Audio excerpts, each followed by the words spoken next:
പിന്നെ എൻ്റെ കുഞ്ഞ് അടുക്കളത്തോട്ടത്തിലോട്ടൊന്ന് പോയി. അതാണ്ട് എൻ്റെ ഈ കുറ്റിപ്പയറിൽ നല്ല രസമില്ലേ കാണാൻ. ഓർക്കിഡിൻ്റെയൊക്കെ പൂ പൂവിട്ട് തട്ടായിട്ട് പൂ വന്നേക്കുന്നത്. അതാണ്ട് ഇവിളിൽ പയർ വന്ന് കേട്ടോ. ഇതിൽ വീതിയുള്ള സൈസ് പയറാണ്. ഇതൊരുപാട് നമ്മുടെ സാധാ നാടൻ പയറിൻ്റെ കൂട്ട് വള്ളി പോവുക വീശത്തില്ല, ഇത്രയൊക്കെ വരത്തുള്ളൂ. എന്നിട്ട് ഒരുമാതിരി കുറ്റി പോലെ നിന്നിട്ട് പുതിയ തണ്ട് വന്ന് അതേ പൂവിട്ട് ഇതുപോലെ പയറാവും. ഇത് കഴിഞ്ഞ ദിവസം ഞാൻ കാണിച്ചില്ലായിരുന്നോ, മൊത്തം പൂവല്ലായിരുന്നോ, അത് മൊത്തം മുളകായിട്ടുണ്ട് കേട്ടോ. ഇതിൽ ഈ വെള്ളപ്പാട് കാണുന്നത് ഞാൻ സോപ്പ് പൊടിയും ചാരവും കൂടെ കലർത്തി ഒഴിച്ചാണ്. ഈ പൂ വെക്കുന്ന സമയത്ത് ഒരു മുരടിപ്പൂ വന്നായിരുന്നു, അത് മാറുക കേട്ടോ. അതുകൊണ്ട് നമ്മളുടെ തക്കാളിപ്പൂവൊക്കെ അതുകൊണ്ട് കുഞ്ഞ് തക്കാളിക്കുട്ടനായത് എന്തോ ഭംഗിയെ കാണാൻ. ഞാൻ തന്നെ ഇതിനെ കണ്ടിട്ടുള്ളൂ. എനിക്ക് ഭയങ്കര ഇഷ്ടമായിട്ട് ഈ കുഞ്ഞന്മാർ എന്ന് വെച്ചാൽ എന്താ പറയുന്നത്, കുഞ്ഞു കുട്ടിയുടെ കൂട്ടം അവർ ഞാൻ കാണുന്നത് നല്ല ഭംഗിയാണ്. എനിക്ക് ഭയങ്കര ഇഷ്ടമായി. ഈ ചോട്ടാവാലയൊക്കെ ഭയങ്കര ഇഷ്ടം. അതാണ്ട് അത് കണ്ടോ, അത് നല്ല ഭംഗിയില്ലേ. ഞാൻ മിക്ക ഉള്ളപ്പോഴും അവരുടെ അടുത്ത് പോകും കേട്ടോ. എന്തോ ഭയങ്കര ഇഷ്ടം അവരുടെയൊക്കെ അടുത്ത് പോയി നിൽക്കുന്നത്. പിന്നെ ഒരു മനസ്സിന് ഒരു സമാധാനമാണ് കേട്ടോ.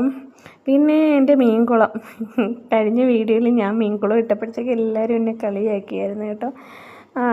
പിന്നെ അതൊക്കെ എൻ്റെ ഫേവറേറ്റ് പ്ലേസാണ്, അതുകൊണ്ടാണ് ഞാൻ അതൊക്കെ എൻ്റെ വീഡിയോയിൽ ഉൾപ്പെടുത്തിയത്. അതുകൊണ്ട് അത് മുളകിൻ്റെ വിത്ത് അമ്മ തന്നതാണ്. എന്തിൻ്റെയാണെന്ന് അറിയത്തില്ല, വെള്ളക്കാന്താരിയാണെന്ന് തോന്നുന്നു. സംഭവം കിളുത്തിട്ടുണ്ട്, വലുതും നോക്കി ഞാൻ മാറ്റി നട്ടിട്ടുണ്ട്. ഇത് കമ്പിളിനാരകമാണ്, അതിൻ്റെ 4 അരി എടുത്ത് ഇതാക്കിയത്. അപ്പോൾ ഇതും കിളുത്ത് വന്നിട്ടുണ്ട്. ഇവിടെ അത്യാവശ്യം നല്ല വെയിലും കിട്ടുന്നുണ്ട്, നല്ലൊരു ഏരിയയാണ്. അപ്പോൾ നമ്മൾ എന്തോ നട്ടാലും ഗ്രോ ബാഗിനകത്ത് കിളുത്തോളും. പക്ഷെ താഴെ നടുന്നത് അത്ര പോരാന്ന് വെച്ചാൽ നമ്മുടെ മണ്ണിന് അത്ര വളക്കൂറില്ല.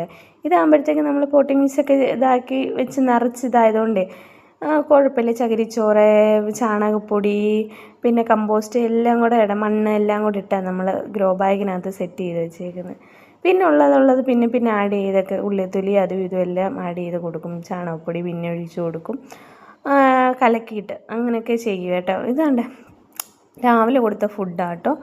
അവർ കഴിച്ചിട്ടുണ്ട്, കുറേ അങ്ങ് മണ്ടയ്ക്ക് കിടപ്പുണ്ട്, കുറേ താഴോട്ട് മാറി കിടപ്പുമുണ്ട്. ഇവിടെ വരുമ്പോഴത്തേക്ക് നല്ലൊരു സുഖമാണ്, മൈൻഡും ഫ്രീ ആവും, നല്ല തണലുമാണ്, തണുപ്പുമാണ് ഇവിടെ ഇരിക്കുമ്പോഴത്തേക്ക്. സൂപ്പറാട്ടോ.